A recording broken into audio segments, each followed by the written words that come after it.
ये नहीं कि आप कुछ भी रैंडम पढ़ रहे हो, आप किसी भी बुक से पढ़ रहे हो, कहीं से भी पढ़ रहे हो, आज यहाँ से पढ़ लिया, कल कहीं और से पढ़ लिया, और एग्जाम का पता नहीं है कि भाई एग्जाम ऑब्जेक्टिव होगा सब्जेक्टिव होगा।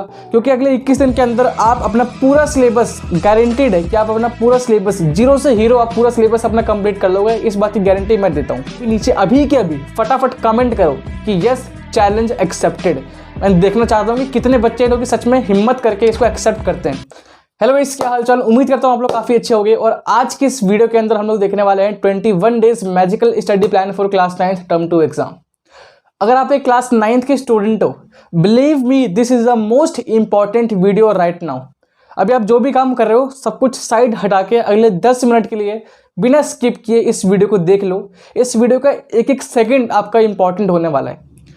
अगर आप वो बच्चे हो जिसका सिलेबस 0% है, अगर आप वो बच्चे हो जिसका सिलेबस आधा हो रखा है, आधा करना बाकी है, ये वीडियो आपके लिए।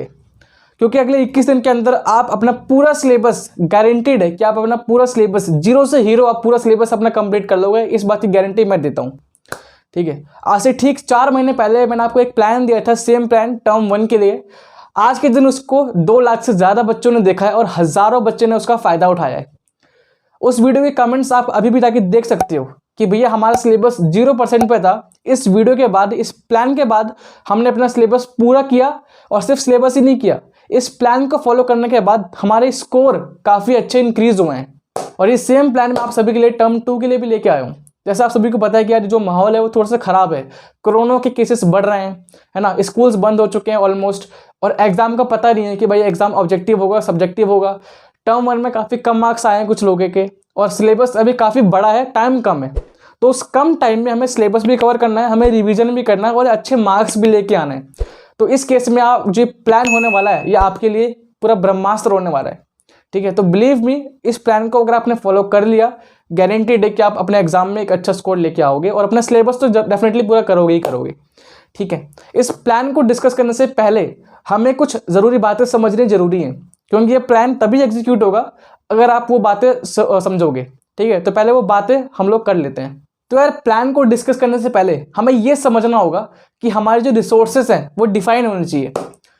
क्योंकि यार हमें 1 से 1.5 महीने बाद हमारा एग्जाम होगा। ठीक है, आप सभी को पता है कि 1 से 1.5 महीने बाद हमारा जो एग्जाम है वो हो जाएगा। फरवरी के एंड में हमारा एग्जाम स्टार्ट हो जाएगा और कुछ स्कूलों में मार्च में एग्जाम हो जाएगा। तो हमारे पास 1 से 1.5 या 2 महीने का समय हमारे पास बाकी है। इसलिए हमें यार क्या, एक जो रिसोर्सेज है ना, जहाँ से हम पढ़ रहे हैं वो क्या डिफाइन होना चाहिए। ये नहीं कि आप कुछ भी रैंडम पढ़ रहे हो, आप किसी भी बुक से पढ़ रहे हो, कहीं से भी पढ़ रहे हो, आज यहाँ से पढ़ लिया, कल कहीं और से पढ़ लिया। ऐसा नहीं होना चाहिए। हमारे जो रिसोर्सेज है ना वो डिफाइन होने चाहिए। तो इसलिए हर सब्जेक्ट के लिए आपके पास 3 रिसोर्सेज होने चाहिए। यहाँ पे मैं लेक्चर्स की बात नहीं करूँगा, आप उसको यूट्यूब से देख सकते हो, आप उसको ट्यूशन टीचर से देख सकते हो, आप अपने स्कूल से समझ सकते हो। तो लेक्चर्स मैं आपके ऊपर छोड़ता हूँ कि आपको यूट्यूब से देखना है, स्कूल से सीखना है, कहीं से भी सीख सकते हो। यहाँ पे बात कर रहा हूँ मैं सेल्फ स्टडी की, कि जो सेल्फ स्टडी आप करोगे वो आपके 3 रिसोर्सेस आपके डिफाइन होने चाहिए। उन 3 रिसोर्सेस में से जो पहला रिसोर्स है वो है एनसीईआरटी। चाहे वो मैथ हो गया, चाहे वो साइंस हो गया, चाहे वो एसएसटी हो गया, चाहे वो इंग्लिश हो गया, कोई भी सब्जेक्ट हो गया, NCERT is the God book. ठीक है, specially for CBSE exams. CBSE exams में से 70 से 80% आपका एग्जाम डायरेक्टली, आपका जो पेपर है वो एनसीईआरटी से ही बनता है। ये बात हर किसी को पता है, बच्चों को पता है, टीचर्स को पता है। तो इसलिए एनसीईआरटी को इग्नोर करने की गलती मत करना। ठीक है, एनसीईआरटी तुम्हारा ब्रह्मास्त्र की तरह काम करता है यार। एनसीईआरटी की तुम्हें लाइन बाय लाइन रीड करनी है। उसके इन टेक्स्ट क्वेश्चन, उसके एग्जाम्पल्स और उसके बैक क्वेश्चन से होते हैं एक्सरसाइज वाले, वो तुम्हें सॉल्व करके जाना ही जाना है। बिलीव मी, एनसीईआरटी को करे बिना और कोई बुक छूने की गलती मत करना। पहले एनसीईआरटी करना है, फिर हम बाकी बुक्स पे जाएंगे। ठीक है, तो पहले रिसोर्स, चाहे वो साइंस हो गया, मैथ्स हो गया, एसएसटी हो गया, कोई भी सब्जेक्ट हो गया, पहले रिसोर्स जो तुम्हारा होना चाहिए वो है एनसीईआरटी, कि भैया एनसीईआरटी करनी है तो करनी है। ठीक है, दूसरा रिसोर्सेस नोट्स। अब नोट्स यार तुम खुद के बना सकते हो या तो तुम मेरे भी फॉलो कर सकते हो। भैया नोट्स जरूरी क्यों है? अगर हम एनसीईआरटी पढ़ रहे हैं तो नोट्स क्यों पढ़ें? जब तुम रिवीजन करोगे तो उस टाइम तुम एनसीईआरटी नहीं पढ़ोगे भाई। ठीक है, तुमने एनसीईआरटी तुम एक बार पढ़ोगे, 2 बार पढ़ोगे, बट अगर तुम मान लो तुम्हारे एग्जाम आ रहे हैं तो उस टाइम क्या करोगे? तुम उस टाइम एनसीईआरटी नहीं पढ़ सकते, तुम्हें नोट्स से पढ़ना पड़ेगा। ठीक है, तो नोट्स तुम खुद के बना सकते हो डेफिनेटली, और खुद के नोट्स हमेशा बेस्ट ही होते हैं यार, है ना। जो तुम नोट्स खुद के बनाते हो ना वो हमेशा बेस्ट होते हैं। तो लेक्चर्स देखते वक्त आप नोट्स बना सकते हो। इसके अलावा अगर आप चाहो तो मेरे नोट्स फॉलो कर सकते हो, और वो यूट्यूब के ऊपर 9th क्लास के लिए बेस्ट एनिमेटेड नोट्स हैं। ठीक है, आपको मैं फ्री ऑफ कॉस्ट में साइंस के टर्म 2 के लिए बेस्ट नोट्स दे रहा हूँ। अगर आपने अभी तक उसको डाउनलोड नहीं किया है तो उसका लिंक जो है, नोट्स का जो लिंक है, मैं नीचे वीडियो के जो डिस्क्रिप्शन बॉक्स होता है ना, वहाँ मैं डाल दूंगा। तो आप आराम से बाद में जाके, अभी मत जाओ, बाद में जाके जैसे ही वीडियो खत्म होती है बाद में जाके आप नोट्स को डाउनलोड कर लेना और वहाँ से आप पढ़ लेना। ठीक है, तो पहला रिसोर्स एनसीईआरटी, दूसरा रिसोर्स हमारा हो गया नोट्स। नाउ जो तीसरा रिसोर्स है वो सबसे इंपॉर्टेंट है कि देखो हमने यहाँ एनसीईआरटी से पढ़ाई कर ली, हमने कंसेप्ट सीख लिया, बट प्रैक्टिस करने के लिए हमें एक ऐसा क्वेश्चन बैंक चाहिए जहाँ से हम प्रैक्टिस करें। क्योंकि आपको पता है एग्जाम क्या होते हैं, जो CBSE exam is all about practice and revision. जितना प्रैक्टिस करोगे, जितना रिवीजन करोगे, उतने आपके एग्जाम में अच्छा स्कोर करने के चांसेस बढ़ जाते हैं। तो एनसीईआरटी से हम लोग क्या है, एनसीईआरटी में क्वेश्चन आपके लिमिटेड है ना, एनसीईआरटी में आपकी लिमिटेड क्वेश्चन है। तो प्रैक्टिस करने के लिए हमारे पास एक ऐसी बुक होनी चाहिए जहाँ पे आपके बहुत सारे क्वेश्चंस हो और क्वेश्चन रेलेवेंट हो। ये नहीं कि कुछ भी रैंडम क्वेश्चन हो, है ना, क्वेश्चंस आपके रेलेवेंट भी होने चाहिए जो कि आपके एग्जाम में उठ के आ सके। तो ऐसे केस में आपको एक ऐसा बुक चाहिए जो कि ट्रस्टेड हो और जहाँ से क्वेश्चन आपके एग्जाम में उठ के आए। तो यार वैसे तो मार्केट में काफ़ी सारी बुक्स है और हर एक बुक अच्छी होती है, बट मैं आपको रिकमेंड करना चाहूँगा ओसवाल का question bank for term 2 exam. ठीक है, अब देखो मैंने आपके सब्जेक्ट वाइज हर सब्जेक्ट का मैंने ओसवाल का क्वेश्चन बैंक मंगा रखा है। तो आप देख सकते हो कि ये कितनी पतली बुक है ना, ये इतनी पतली बुक है, बट इसमें हर एक चीज़ इंक्लूडेड है। इसमें हर एक चीज़ जो आपको चाहिए आपके एग्जाम के लिए, हर एक चीज़ इसमें इंक्लूडेड है। जैसे आपको पता है कि जो टर्म 2 एग्जाम है वो क्या है, वो आपका ऑब्जेक्टिव भी होगा, सब्जेक्टिव भी हो सकता है, कुछ कंफर्म नहीं है ना। तो ऐसे में हमें दोनों की तैयारी करनी पड़ेगी। हमें चैप्टर को ऑब्जेक्टिव भी पढ़ना पड़ेगा, हमें सब्जेक्टिव भी पढ़ना पड़ेगा। तो टेंशन मतलब यार, इसमें इसमें चैप्टर है, हर एक चैप्टर में इसमें ऑब्जेक्टिव क्वेश्चंस भी दे रखे हैं, आपके स्टैंड अलोन, आपके असर्शन रीजन, केस बेस, और आपके सब्जेक्टिव क्वेश्चन भी दे रखे हैं। ठीक है, इसके अलावा आपके 2 प्रैक्टिस पेपर, 2 सैम्पल पेपर भी फ्री ऑफ कॉस्ट में एज अ बोनस इसमें दे रखे हैं। तो इसमें हर एक चैप्टर, हर एक क्वेश्चन, हर टाइप की क्वेश्चन इसमें इंक्लूडेड है इस बुक में। ठीक है, इसको आप अपने आसपास के जो बुक स्टोर्स है वहाँ से परचेज कर सकते हो, बट मैं तो ये रिकमेंड करूँगा कि अगर आप ऑनलाइन परचेज करोगे तो आपको थोड़ा ज़्यादा बेनिफिट मिलेगा। ठीक है, इस बुक का डायरेक्ट लिंक मैं आपको वीडियो के डिस्क्रिप्शन बॉक्स में दे दूंगा, तो वहाँ से जाके आप इसको बुक को चेकआउट कर सकते हो और परचेज कर सकते हो। और बिलीव मी, इतना मेरे पर ट्रस्ट करो कि इस पर इन्वेस्टमेंट करना बहुत अच्छा होगा। अगर आप इस पर इन्वेस्ट करते हो ना तो आपको एक अच्छे रिटर्न मिलेगा, क्योंकि ये सही इन्वेस्टमेंट है। तो यार यहाँ तक हमने बात करी अपनी रिसोर्सेज की, अब सीधा आते हैं भाई उस 21 डेज लेजेंडरी मैजिकल प्लान के ऊपर। ठीक है, तो आपके स्क्रीन के ऊपर आ गया होगा प्लान। तो यार इस प्लान को बनाने के पीछे मेरी कम से कम 1 से 2 दिन का कंप्लीट मैंने रिसर्च किया है। यानी कि भाई कुछ भी चैप्टर उठा के कहीं में डाल दिया है, कुछ भी डे में कुछ भी मैंने प्लान बना दिया, नहीं भाई, पूरा रिसर्च किया है, पूरा एनालाइज किया है, हर एक चीज़ को मैंने डीपली समझा है, उसके बाद जाके इस प्लान को बनाया गया है। ठीक है, तो इस पर आप कंप्लीटली पूरा बिलीव कर सकते हो, और ये ट्रस्टेड है क्योंकि पिछली बार भी लाखों लोगों ने इसको फॉलो किया था और काफ़ी बच्चों का रिजल्ट अच्छा भी आया था इस प्लान को फॉलो करने की वजह से। ठीक है, इस प्लान को यार मैंने 3 वीक में डिवाइड किया है, चूँकि 21 दिन है तो 7-7-7 3 वीक्स में ये पूरा प्लान आपको मैंने डिवाइड किया। तो मैं आपको 1 वीक समझाता हूँ, उसके बाद आप इतने समझदार हो कि आप बाकी अपने आप समझ लोगे। ठीक है, तो वीक 1 मैं आपको समझाता हूँ, उसके बाद आप इसको आराम से जाके डाउनलोड कर सकते हो, अभी मत जाना, और अदरवाइज आप समझ नहीं पाओगे। ठीक है, तो इसको पहले समझ लो कैसे पढ़ना है, कैसे फॉलो करना है, उसके बाद जाके इसको आराम से डाउनलोड कर सकते हो। ठीक है, तो यार देखो जैसे वीक 1 है तो इसमें क्या है, आपका 7 दिन है अलग अलग। तो यहाँ पे देखो हर एक दिन में आपका 2 से 3 सब्जेक्ट्स आपको पढ़ने हैं। ठीक है, एक बात क्या कि एक दिन में हम लोग 2 से 3 सब्जेक्ट्स ही पढ़ेंगे, 2 से कम नहीं पढ़ेंगे और 3 से ज़्यादा नहीं पढ़ेंगे। अब जिसमें ये जो चैप्टर इसमें इंक्लूडेड है ना, ये बहुत सोच समझ के इंक्लूडेड किया गया है मैंने। जैसे मान लो कि डे 1 पे है ना, फॉर एग्जाम्पल डे 1 पे आपका ग्रेविटेशन चैप्टर है। ठीक है, इसके साथ मैंने पैकिंग जो कि इंग्लिश का चैप्टर है वो इंक्लूड किया है, इसके साथ मैंने socialism and Russian revolution include किया है। अब ऐसा क्यों किया, ग्रेविटेशन जो चैप्टर है साइंस का वो आपका एक इजी चैप्टर कैटेगरी में आता है। ठीक है, ग्रेविटेशन बहुत हार्ड नहीं है ना, मतलब 3-4 फॉर्मूले हैं और 2-3 कंसेप्ट है और बहुत ही आसान चैप्टर है, क्योंकि आपका आधा पार्ट डिलीट हो चुका है। तो ग्रेविटेशन बहुत ही आसान चैप्टर बन जाता है ऐसे केस में।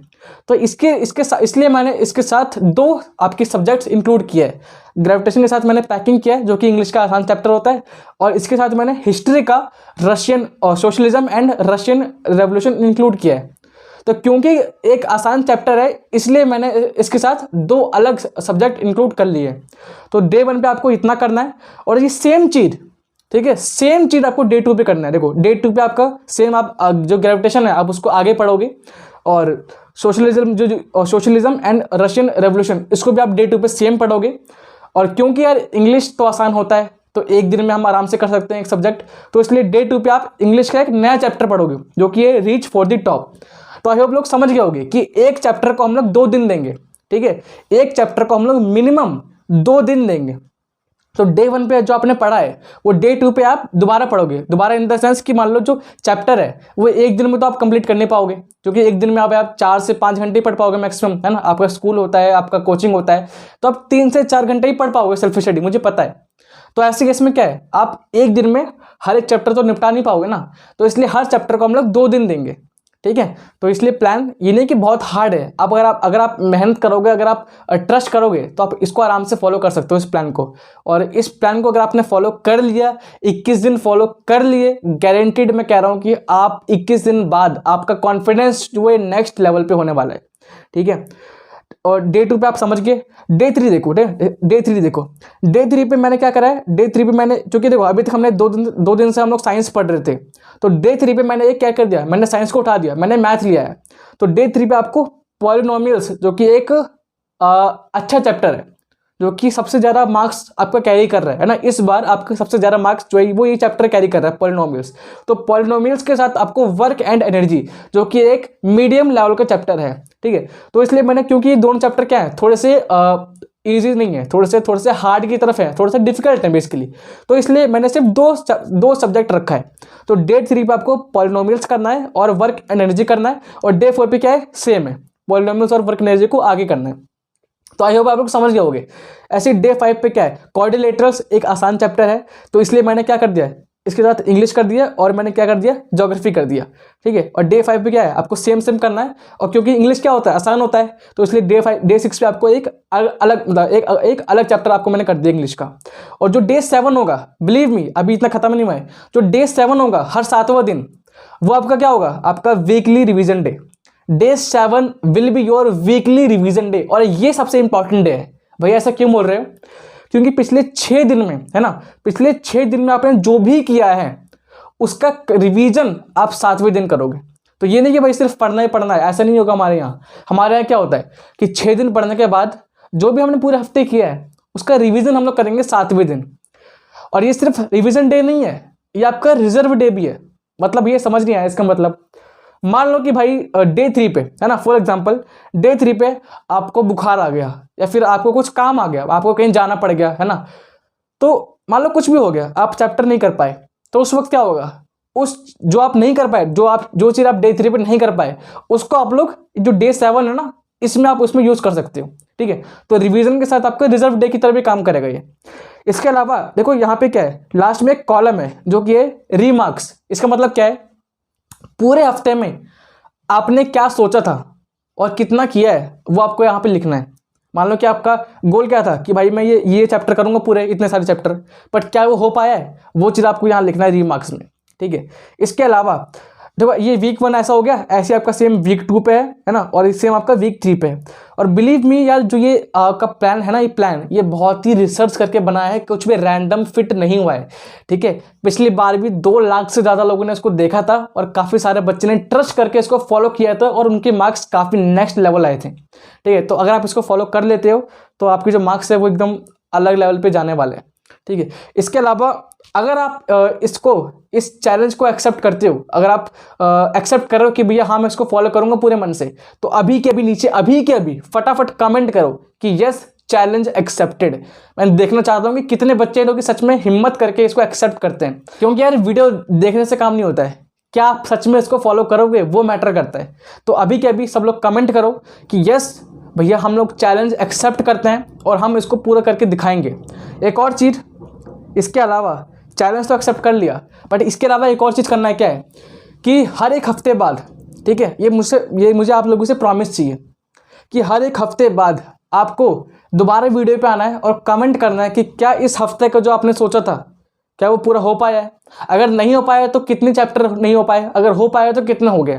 ठीक है, ये मुझे एक प्रॉमिस चाहिए आप लोगों से भाई, एज अ बड़ा भाई आपसे मैं इतना मांग रहा हूँ कि पहले बात तो लिखो चैलेंज एक्सेप्टेड। उसके बाद हर एक हफ्ते बाद, है ना, हर एक मतलब वीक 1 वीक 2 वीक 3 हर एक हफ्ते बाद आपको दोबारा वीडियो पे आना है और कमेंट करना है कि भैया इस हफ्ते का मेरा प्लान हो गया है, अगर नहीं हुआ है तो क्यों नहीं हो गया। ठीक है, ये मुझे बस इतना प्रॉमिस चाहिए।